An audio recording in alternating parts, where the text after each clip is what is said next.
Hello aqua friends, welcome to my channel. My name is Nicole and today I have a fun multimedia project for Valentine's Day.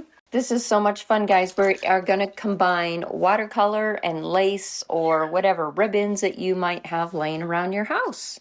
So let's get started. The first thing we're going to do is create this beautiful background that has some beautiful pinks and peaches, and I'm working wet on wet to get this effect. We're going to break out some stencils. This is pretty much throwing all kinds of fun stuff in this DIY card. So the colors that I'm using to create this background is quinacridone scarlet, quinacridone red, and a little bit of alizarin crimson.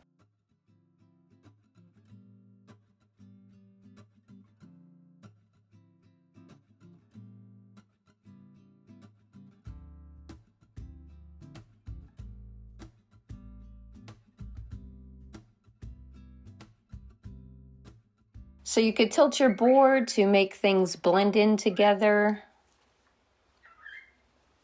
covering up any white spots because we will be taking paint away in the stenciling process, so I want to make sure that the background is nicely covered. Now this step is optional. This is called Brusho crystals, and they're basically pigment powder, and they're very saturating, very bright, and they create some really cool effects on your paper.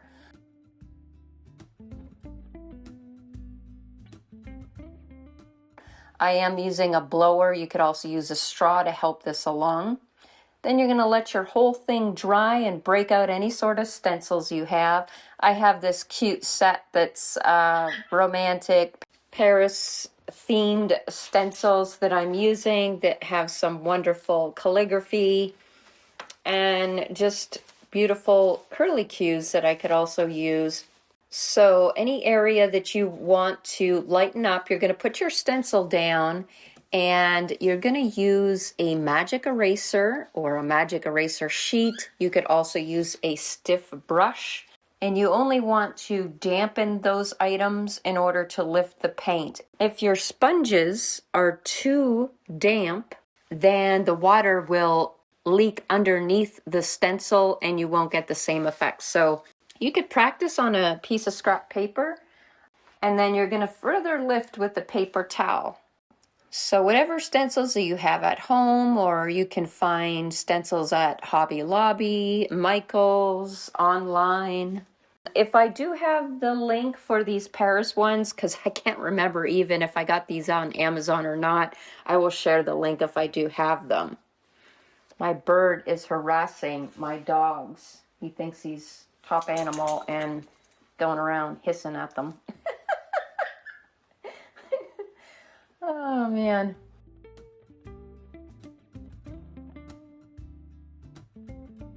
So you kind of do want to fill up the background. This actually makes beautiful paper that is just so decorative that you could use in any sort of craft project. It's so pretty all on its own.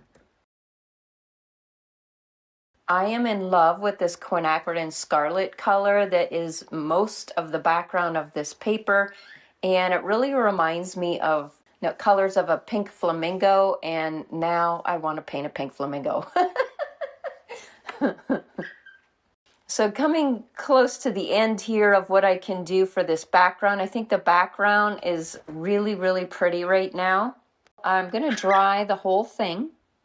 Now what I'm doing here is I have some tracing paper. I want to trace the dimensions of my project loosely so that I can then make a heart shape that's going to fill up this space quite nicely. So it's really hard to tell, but there is a heart on this piece of paper.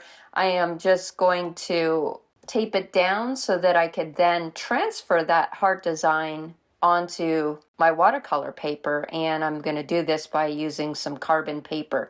So super easy. I mean, if you don't have these supplies, you could even just use a white piece of paper, cut out a heart, and then trace the heart onto your project. So you don't need these exact supplies.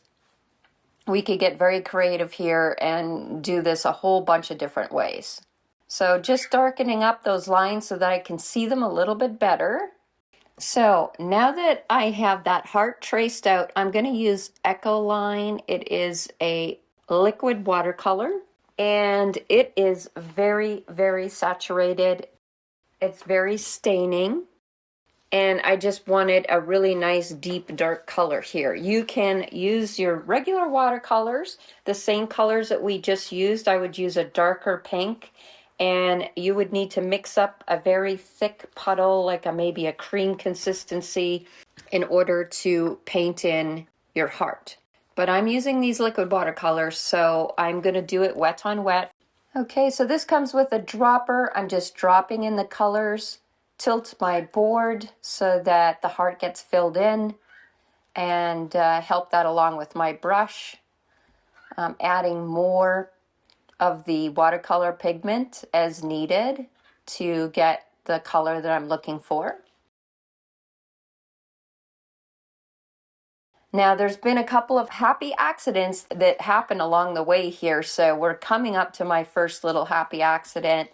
I guess when I wet the heart, I went out of the borders of the heart, and so some of this really staining pigment did leak out on the very bottom of my heart on the right-hand side of my paper. You can see me trying to mop it up a little bit, but it's gonna just do its thing. And the problem with trying to lift this is that it is very staining. It won't lift well.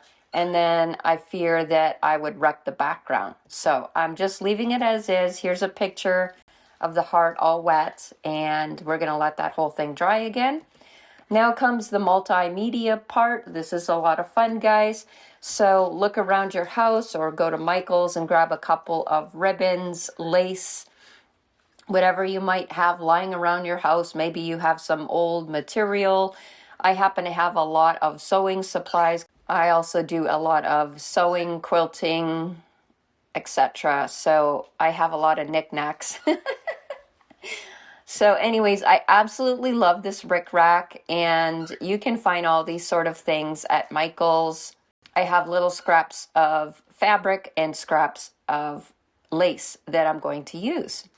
So in order to cover up that mistake of the paint leaking on the side of the heart, I'm going to go for putting this piece of lace right there in the corner. So whoa, this glue that I have comes out super fast, and it's not very thick. I unfortunately didn't have regular paper glue, so I'm using whatever I got. Now I'm going on to the rickrack and having a look at where I could place that rickrack so it would look cute. Give that a cut. Now, tip for you, because ribbons are made up of polyester, if you take a lighter to the very ends of your ribbon after you cut it, you won't get any frays. Or you can use a little glue on the end. So just measuring, using a marker to see where I need to cut my ribbon. And I'm going to repeat the process. I think that looks good. Now before I glue that down, I'm using the smaller red rickrack, and I'm going to add that in the mix. Okay, adding my pink rickrack. Now, here's mistake number 2. There is a big blob of glue because that glue is so runny that fell on my paper. So I was like, okay, what am I going to put here now? And then I'm like, oh, this little heart that I cut out, let's stick that right there. Why not? So it just kind of evolved on its own, but it's so pretty. Look at how cute that is, guys. And I really like how this design came out. So I'm removing my borders, and voila, perfect white frame. And look how gorgeous that came out.